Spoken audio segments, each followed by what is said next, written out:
Disney's Hercules is an action-adventure game released in 1997 to middling reviews across the board. It was developed by Disney Interactive and it came out at around the same time as games like Symphony of the Night, which were really the last generation of this kind of gameplay and pixel art, and followed up by games like Final Fantasy VII, which were really pushing the envelope of 3D at the time. Because of all of this, the game is kind of an amalgamation of highly detailed pixel art and early 3D environment and rendering techniques. But obviously, it hasn't got the popularity of those other games, and I think it's good, but not phenomenal. A lot of the game's problems are a result of the medium itself, though that's not quite right. It's more like the work of a talented artist who's using cheap paper. But to demonstrate what I mean, I'm going to have to talk about gameplay and discuss the story, so consider this your spoiler warning, and let's start right at the beginning. I got the concept. So, let me just ask, is this kid gonna mess up my hostile takeover bid or what? What do you think? Hercules starts with a cutscene that's taken straight from the animated film, but it's hilariously cut up to be what is essentially a Cliff Notes version. The fates tell Hades that the planets will soon align, and that if he unleashes his titans then, they will be able to defeat Zeus. But no, it's not so simple, because they end the prophecy with the line, "But there's a caution to this tale. Should Hercules fight, you will fail." And look, it's already clear that the story is basically anything more than what is absolutely necessary to contextualize the game, so I won't mention it too much from now on, but I do want to note that it leaves the different levels of the game to be quite unconnected. This is probably okay given the kind of game that Hercules is, but I think it could have been done better. But that's enough of that. The game gives you a title card and throws you right into the first level. Hercules is a mix of side-scroller slash runner slash boss rush game with 10, technically 11, levels where each have one of these styles of gameplay. Hercules is a surprisingly wide moveset. He runs and slices like the best of them, but he can also punch, which has a smaller range but chains attacks faster. He can also charge up that attack to do significantly more damage. On top of that, he can chain these attacks with jumps, and he can perform a ground stomp, which is required to get into a handful of hidden areas.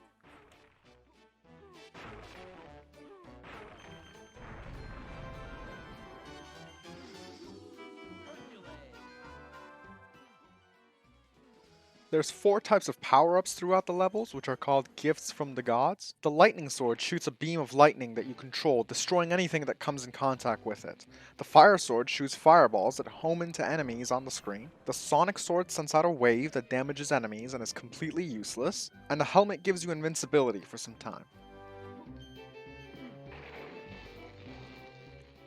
There's also some opportunities to interact with the environment.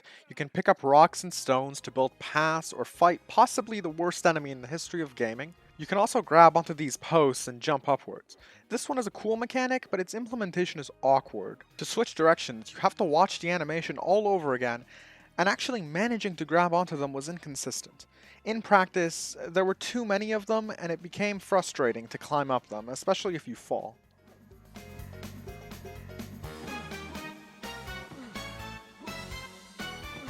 Finally, you can pick up these Hercules to extend your health, and these Herculades to recover HP.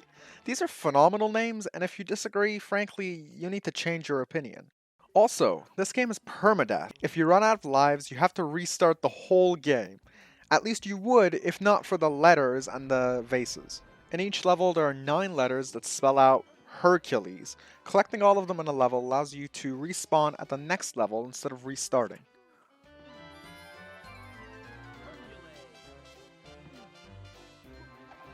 Similarly, collecting 4 or more vases in any level will reveal a password that lets you play the level at any time from the main menu.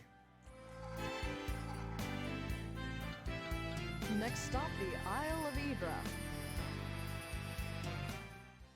One last thing, there are 3 difficulties, beginner, medium, and Herculean, and the later levels can only be played in medium or Herculean. There's also 1 secret level that is unlocked only on Herculean difficulty.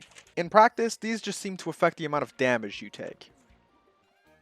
I want to take a moment here to discuss the artwork. The levels are all gorgeous, and this is one of the only times 3D rendering and sprite work actually look good together. But more importantly, Hercules moves very gracefully and frankly heroically. The sprites clearly communicate direction, dealing damage feels very satisfying. The lightning sword specifically is very well done. The far end of the beam lags behind the hilt, so it feels like Hercules is wielding some giant sword that he can't quite control. This kind of thing can really transform the game and contribute to game feel, and I think it's very worthy of praise. Alright, so that's all of the mechanics. Now let's discuss the levels. The first level is one of the side-scroller types, and it takes place in a forest area. Hercules destroys some sandbag enemies, which are very creatively just hung on elaborate machines. Already, some of what I meant about the limitations of the medium are revealing themselves. It can be very difficult to gauge distance in this game, so much so that it's difficult to land a hit on these enemies because you can't really tell where they are. This isn't a massive problem here since you can just keep swinging, but it quickly becomes a much bigger problem. For now, we head up a mountain where we meet one of the worst enemies in the game, the metal birds. These birds fly high and then dive at you, but the main issue is the fact that they have an absurdly large hitbox. Couple that with the fact that Hercules' jump height is not controllable, it's constant. There's no long jump or short jump, so it feels quite unfair. Unfortunately, these things are the second most common enemy in the game. Next up, we fight these dummy spinning tops. These guys would have the same problem as the saddlebag enemies, but they make up for it with a fairly wide horizontal hitbox, so they're a lot more forgiving to hit. There's a little bit more climbing, and then a swinging section. From here we move on and dodge a few sharks, and we come to some of the horizontal sections of this game. On certain pre-designated pathways, you can move in and out of the background.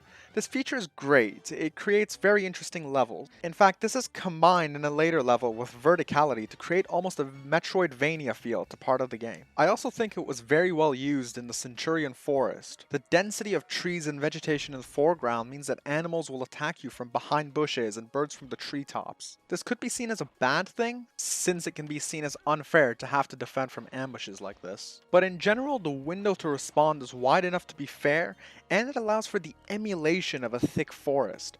It feels like Hercules is actually adventuring into the dark, as opposed to the first level that just feels like plains with a few trees sprawled around. Once this level is complete, you climb a rock and finish it.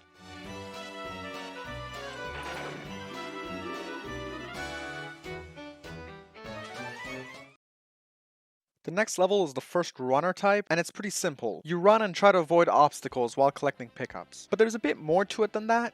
You can also slow down to gain more movement accuracy or speed up at the cost of less and fine control. This creates a great feeling of swinging around obstacles, especially in the later runner levels. But that's only when it works. Look, maybe I'm just bad, but it is very difficult to gauge distance here.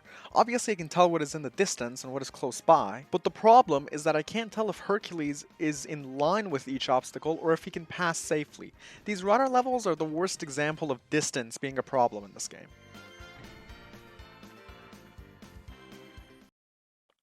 Right after that, we enter the Centaurs forest. You pass through the first section of the forest, fighting birds and bandits, then you pass a mountain and fight our first Centaur.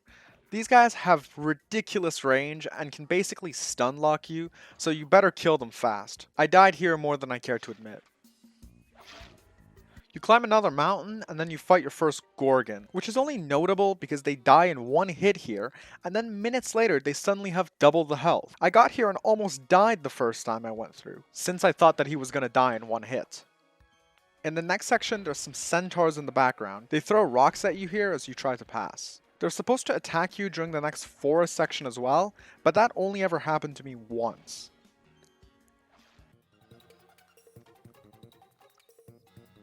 And then this level ends, with only a boss fight remaining, and this might be the worst section of this game. Nessus is a centaur, and he can't be hurt through normal attacks. You have to daze him and jump on his back 4 times to defeat him.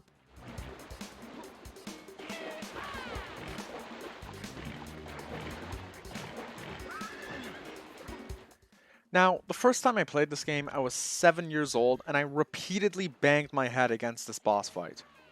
Remember that this game is permadeath, and I was 7. It would take me 3 or 4 tries just to get to this fight in the first place. This is where I got stuck a lot, since this boss basically requires a guy to beat. Apparently, you have to jump on his back to induce dazed, but this is very inconsistent. I thought that maybe he has to hit the wall to induce it, but that also seemed very inconsistent. He has 2 phases, and the first one, he just punches, and this is easy enough to avoid, you can even run past him. Once you hit him twice though, He enters phase 2, where he gets a basically unavoidable hoof attack, and he becomes even more inconsistent in being dazed.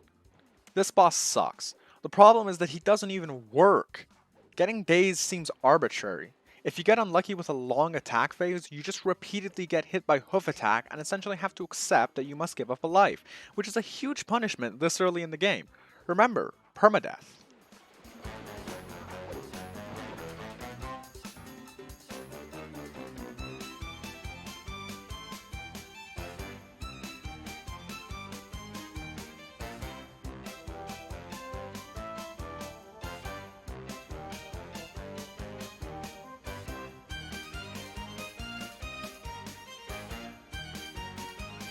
So you keep trying until hopefully at some point you get lucky and actually finish him off. There's a great animation here and the level ends.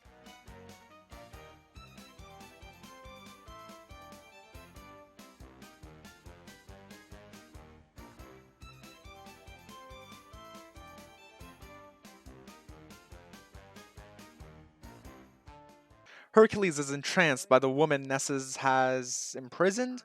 It's not really made clear, but who cares? The story is pointless anyway. You're sent to the next level, the Big Olive. This one is another side-scroller in a dense Greek city with lots of verticality, and it's great. It's somewhat mired by the unavoidable traps that you can only escape by knowing about them beforehand. Some of the exploration here is also a bit monotonous, especially the swinging one, but it's very few and far between. There's a Minotaur in this section where Hercules has to avoid his throws and pick up a stone to damage him back. Unbelievably, you have to do this 6 times, picking up the stone, dodging his attacks, waiting for his laughing animation, then throwing.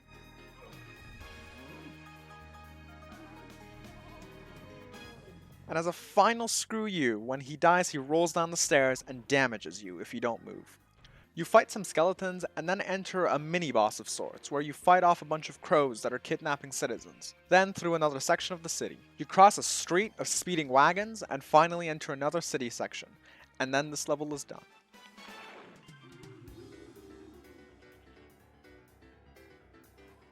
The woman from earlier shows up and says that some kids got stuck in a canyon with a Hydra.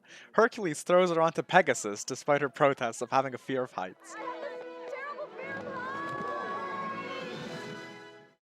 The next level is the first boss rush type, where Hercules faces off against a Hydra. There's been a rock slide here, so you have to avoid falling rocks as well as the Hydra's attacks, but this level is still very easy. You stand in one spot for the Hydra to attack, then chop off its head.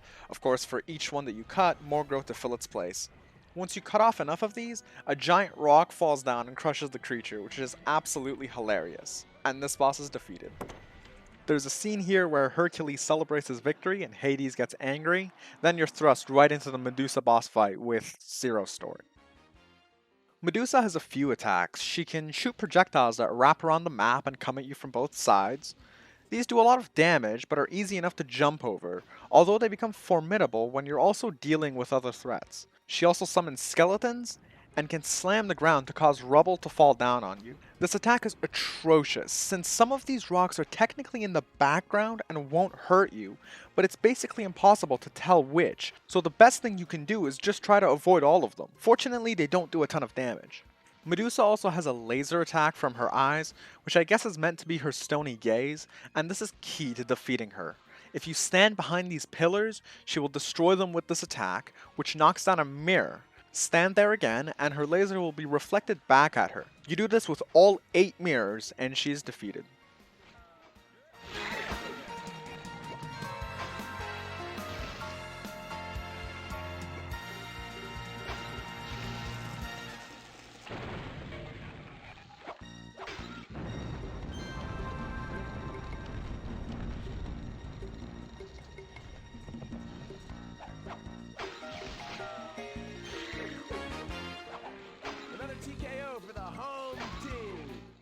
Next up, Hades has somehow kidnapped Hercules' lady friend, and will only release her if Hercules gives up his strength for 24 hours.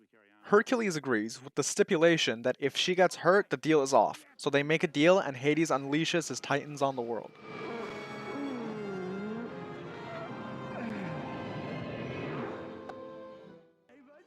Even without his strength, Hercules runs off to fight the Cyclops that was released. What are you doing? Without your strength, you'll be killed. There are worse things.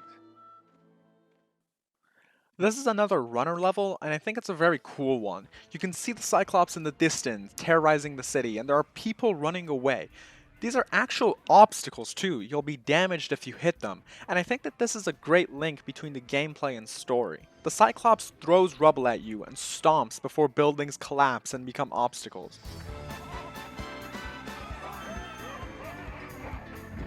When you get to the end, Hercules pokes out his eye with a burning torch. In the chaos, Hercules' girlfriend is crushed by a falling pillar, which breaks Hades' deal since he promised her safety. Hercules regains his strength and flies away on Pegasus to defeat the Titans.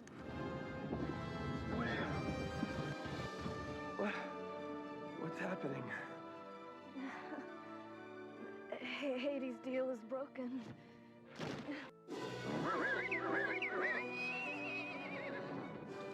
This level is a side-scroller, and Hercules is flying throughout. There's a lot of enemies here, but there's plenty of lightning sword pickups to turn this level into a crow slaughter. The 4 titans pass by in the background, each attacking you with their respective powers. You pass all of them and rescue Zeus, which is the end of the game. But no, not really, because Hercules' girlfriend is still dead. If you're playing on Herculean difficulty, you have access to another 2 levels. The next one is a runner throughout the tunnel of the Underworld. I found this level quite difficult, but it's actually very fun. There are constantly rocks falling down from the ceiling, dragons breathing fire, and Hades himself flies by to attack you with fireballs. It's a great conclusion to the runner style levels, and it's a great victory lap.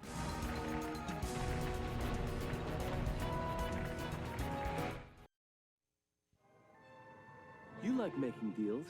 Take me in Meg's place. The son of my hated rival trapped forever in a river of death. Going once, Is there a downside to this? going twice. When you reach the Underworld, Hercules challenges Hades for the soul of his girlfriend, and the final boss begins. And it's super disappointing. Hades flies around and only has 2 attacks, an area of effect fire attack and a homing projectile. You fight him in a tiny arena and hit him until he dies. It's such a lame follow-up to the spectacle of the Titan fight that I have to wonder if it's unfinished content. I think we could use a little extra firepower.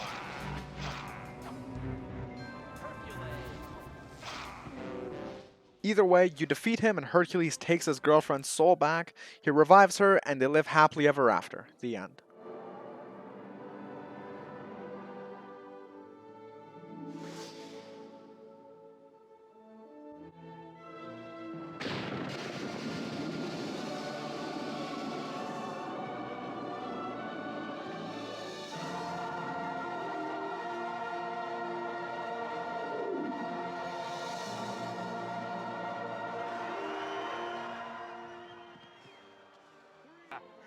Fine work, my boy. You've done it. You're a true hero.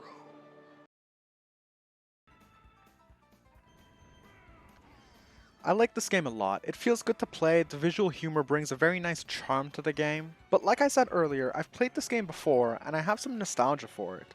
That's an experience that not every player will have, and I have to admit that, objectively speaking, the game is a little forgettable. The combination of 2D and 3D is really well done, but it has little impact on the gameplay. However, I can't really write it off as a merchandising tool for Disney, since it's clear that a lot of thought and talent was put into it. So if you like this kind of game, I say give it a go. There's a lot here to like.